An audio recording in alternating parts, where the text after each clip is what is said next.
മലപ്പുറം ചെമ്മൻകടവിൽ 11 മാസം പ്രായമായ പിഞ്ചുകുഞ്ഞിനെ തെരുവുനായ കടിച്ചു. പാറക്കൽ റിയാദിന്റെ മകൾ ഇഷയ്ക്കാണ് കടിയേറ്റത്.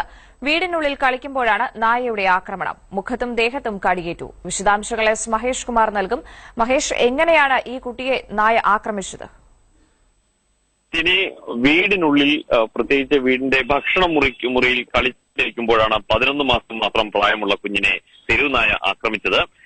വീടിന്റെ കതക് ചാരിക്കിടക്കുകയായിരുന്നു. ഈ കതകിന് ഉള്ളിലൂടെ ആണ് തെരുവുനായ അകത്തേക്ക് വന്നത്.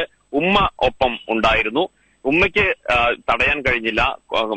കുട്ടിയെ മറിച്ചിട്ട് കടിച്ച ശേഷം കുട്ടിയെ കടിച്ചെടുത്തുകൊണ്ട് പോകാനുള്ള ശ്രമത്തിനിടയിൽ ഉമ്മ സ്റ്റൂൾ എടുത്ത് നായയെ തല്ലി ഓടിക്കുകയായിരുന്നു. കുട്ടിയുടെ മുഖത്ത് ആഴമേറിയ മുറിവുകളുണ്ട്, ദേഹത്തുണ്ട്, കഴുത്തിലുണ്ട്. ആഴമേറിയ മുറിവുകൾ കുട്ടിക്കുണ്ട്. ചോര ഒലിക്കുന്ന നിലയിലാണ് ഇപ്പോഴും കുട്ടിയുള്ളത്. കുട്ടിയെ മഞ്ചേരി മെഡിക്കൽ കോളേജ് ആശുപത്രിയിൽ പ്രവേശിപ്പിച്ചു. അതിനുശേഷം ഇപ്പോൾ വീട്ടിലേക്ക് തന്നെ മടക്കിക്കൊണ്ടുവന്നിട്ടുണ്ട്. ഈ ഭാഗങ്ങളിൽ ചെമ്മൻകടവ്, മലപ്പുറം, കോട്ടപ്പടി ഭാഗങ്ങളിൽ ഏറെക്കാലമായിട്ട് തെരുവുനായയുടെ ആക്രമണമുണ്ട്.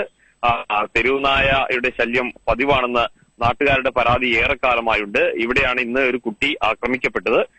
കുട്ടിക്ക് ഒരുപക്ഷെ ഉമ്മയുടെ അവസരോചിതമായ ഇല്ല എങ്കിൽ കുട്ടിയെ തെരുവുനായ കടിച്ചെടുത്തുകൊണ്ട് പോകുന്ന ഒരു സ്ഥിതി ഉണ്ടായിരുന്നു. ശരി മഹേഷ്.